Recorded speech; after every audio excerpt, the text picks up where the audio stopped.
첫째 아이가 아토피로 진단을 피부를 관리하면서 알게 된 저만의 노하우들을 모든 의사들이 아토피에 대해서 잘 알고 있는 건 아니구나, 스테로이드 약 써야 할지 말아야 될지 처방전만 받으시고 쓰지 않는 경우, 이런 약을 이렇게 어린 아이들한테 써도 되나, 조금 더 피부에 자극이 없는 이 아토피가 이제 온몸에 번져서 온몸에 스테로이드를 뿌리사 가격이 너무 부담이 된다, 스테로이드보다 다음 단계의 치료 방법이라고.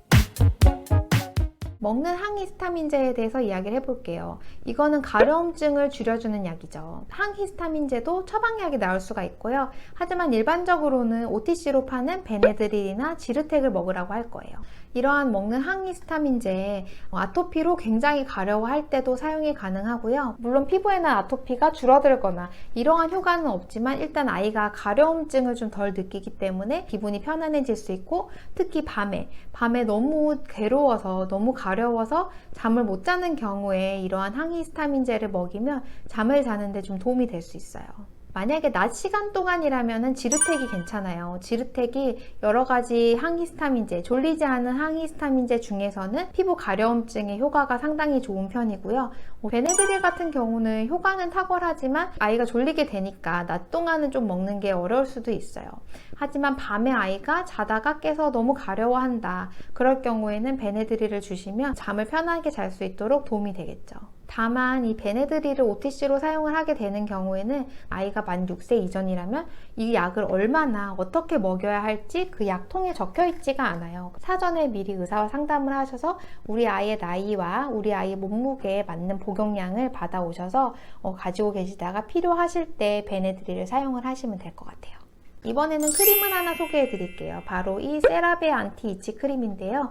이거는 스테로이드 크림은 아니고 프라목신이라고 하는 진통 효과가 있는 성분이 들어있는 크림이에요. 세라베는 아토피에도 많이 바르는 그런 보습제로 유명한 거니까. 근데 그 세라베 크림에 프라목신이라는 가려움과 통증을 좀 잡아줄 수 있는 성분이 들어있는 거죠. 이거는 만 2세 이상 사용이 가능하고요. 저는 이걸 어떻게 쓰냐면 스테로이드를 발랐어요. 그런데 아이가 갑자기 너무 가려워한다, 아이가 가려움을 참지 못한다, 그런데 아까 스테로이드를 발랐기 때문에 또 스테로이드를 발라줄 수는 없잖아요. 그럴 때 이거를 쓰시면 좀 도움이 돼요. 이거를 냉장고에 넣어놓고 좀 시원하게 쓰면은 가려움증을 조금 더 잡아줄 수가 있어요.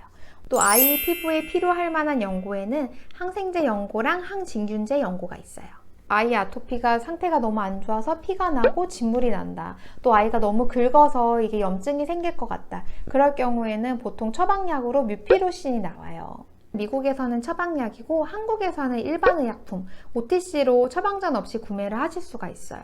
그런데 이게 항생제 연고잖아요. 만약에 한국에서 사오셨더라도 이게 항생제이기 때문에 내성을 걱정하지 않을 수가 없는데요. 꼭 필요할 때만 조심해서 사용을 하셨으면 좋겠고, 그리고 또 아이의 피부 상태에 따라서 항진균제, 엔타이펑걸 크림이 필요할 수도 있어요. 보통 아토피가 많이 생기는 부위가 살이 접히는 부분, 이런 부분이나 무릎 뒤, 이런 데 아토피가 좀 심할 수 있는데, 이런 데는 아무래도 습하다 보니까 곰팡이균이 또 문제를 일으킬 수가 있어요. 그럴 때는 의사가 항진균제, 엔타이펑걸 크림을 사용을 해보라고 할 수가 있고요. 많은 종류의 크림이 OTC로 팔고 있기 때문에 의사가 어떤 종류를 사용을 해봐라, 이렇게 추천을 해줄 거예요. 아이가 아토피가 있을 때 피해야 될 약 성분이 한 가지가 있는데요.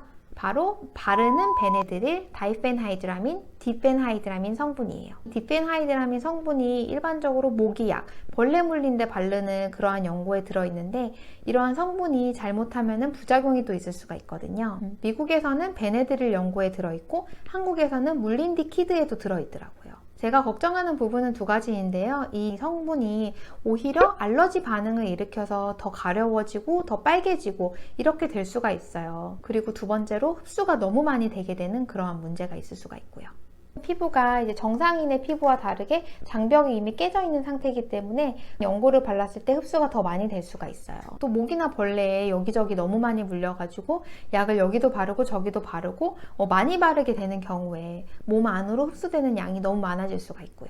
물론 부작용이 흔한 건 아니에요. 하지만 심장 박동수가 증가를 하거나 호흡곤란이 오거나 이러한 부작용이 있을 수도 있다고 알려져 있기 때문에 좀 조심을 하는 게 좋을 것 같고요. 모기나 벌레에 물렸을 때 꼭 이 성분이 아니더라도 대체할 수 있는 성분들이 많이 있어요. 아까 소개해드린 이 세라베 안티이치 크림, 이것도 벌레 물렸을 때 효과가 꽤 괜찮은 편이고요. 그리고 아이들한테는 이 애프터바이트 키즈 크림, 이게 또 벌레 물렸을 때 효과가 굉장히 괜찮거든요. 이러한 대체품으로 벌레 물렸을 때 연고를 발라주시는 게 더 피부에 자극이 없을 거예요. 영양제에 대해서도 잠깐 이야기를 해볼게요. 아토피 아이들 면역력을 높여줘야 된다, 몸이 튼튼해야 된다, 이러한 이야기 많이 들으셨을 거예요. 제가 추천하는 영양제는요, 유산균, 비타민 D, 그리고 피쉬오일, 경우에 따라서 종합영양제, 이 정도로 추천을 하고 있어요. 여기서 꼭 먹어야 될 것 두 가지를 고른다면 유산균이랑 비타민 D고요. 유산균 자체가 또 아토피 피부에 도움이 될 수 있다는 연구 결과가 있고요.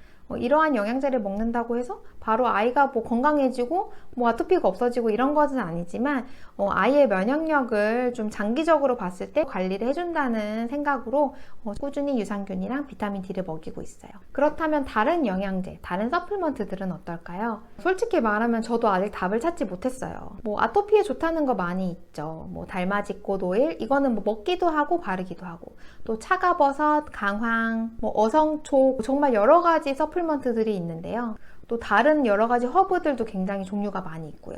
달맞이꽃 같은 경우는 한국에서는 아이들용 아토피 치료제로 나오고 있는데, 여기서는 아직은 치료제는 아니고 서플먼트예요. 그리고 아이들 전용 제품이 나와 있지도 않고요. 솔직히 말하면 저는 약사로서 양약에 대해서 배운 것이기 때문에 이러한 허브 성분이라든지 생약 성분이라든지 이러한 부분에 대해서는 솔직히 말하면 아는 게 없어요. 또 저도 궁금해서 많이 찾아봤는데 이러한 성분들이 정말 아토피에 도움이 된다는 그러한 메디컬 논문들도 찾아볼 수가 없었고요. 물론 도움이 될 수가 있고, 아토피가 있는 경우에 뭐라도 해주고 싶은 마음에 이런 것들을 찾아 쓰는 엄마들도 많은 걸로 제가 알고 있어요. 하지만 저는 좀 조심스럽고, 아이가 어리면 어릴수록 좀 조심해서 사용을 하시는 게 좋겠다 하는 생각이 있어요.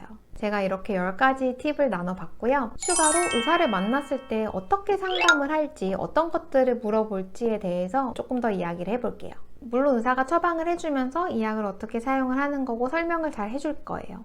하지만 막상 그 약을 들고 집에 오면 굉장히 고민이 많이 돼요. 써야 되는 것인가 말아야 되는 것인가. 또 아이의 피부를 관리를 하게 되면서 생길 수 있는 여러 가지 질문들에 대해서 미리 물어보고 온다는 생각으로 조금 더 의사에게 질문을 하고 병원 방문을 하시면 도움이 되실 것 같아서 준비를 해봤고요. 만약에 아이의 상황이 좋아지면 처방받은 약은 어떻게 중단을 해야 되는지, 차차 끊어야 되는지, 그냥 바로 끊어도 되는지, 아니면 계속 써야 되는지, 이런 것들을 물어보시고요. 또 반대로 아이의 피부가 갑자기 나빠졌을 때 쓰던 약을 계속 써야 하는 건지, 또 아이의 피부가 얼마나 나빠졌을 때 바로 소아과에 와야 되는지, 얼전케어에 가야 되는지, 응급실에 가야 되는지, 이런 것들도 물어보실 수가 있어요. 그리고 아까 잠깐 얘기했지만 아이가 너무 가려워할 때 베네드릴을 먹일 때 우리 아이 몸무게나 나이에 맞는 베네드릴 도수는 어떻게 되는지, 복용 방법이 어떻게 되는지 자세히 꼭 물어보시고요. 그리고 스테로이드 휴식기에 대해서 꼭 물어보세요. 스테로이드를 쓰면 피부가 괜찮은데 안 쓰면 또 아토피가 바로 올라오니까, 여기 아토피가 생겨서 3, 4일 계속 발라서 좋아졌는데 하루 이틀 안 쓰니까 또 올라와서 또 바르기 시작하고, 또 여기 아토피가 있다가 그 다음 날은 또 여기 아토피가 있고, 그러니까 이런 식으로 하면 제일 좋은 거는 1주 바르고 1주 쉬고, 또는 2주 바르고 2주 쉬고, 이런 식으로 하라고 많이 이야기를 들어보셨을 텐데, 계속 여기 나고 저기 나고 그러면 스테로이드를 끊을 시간이 없어요. 이런 경우에 어떻게 하는 게 좋은지. 사실 이거는 아이의 피부 상태에 따라서 다르고 약의 종류에 따라 다를 수가 있어요. 이론적으로는 저도 스테로이드의 휴식기를 주는 게 맞다고 생각을 해요. 하지만 아이의 피부 상태나 처방받은 약의 종류에 따라 의사와 조금 더 자세히 상담을 하셔야 될 부분이에요.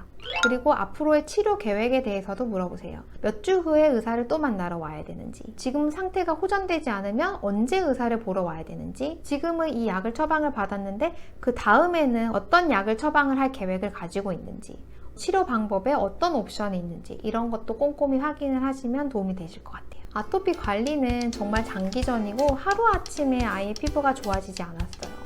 하지만 저도 듣던 대로 아이가 좀 커가면 커갈수록, 그리고 만 2살 반, 3살 정도 되니까 아토피가 갑자기 확 좋아지는 시기가 있더라고요.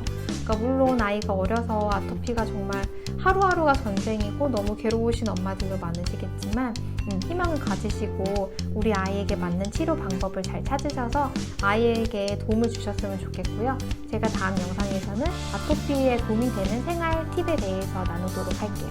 다음 영상도 기대해주세요. 감사합니다.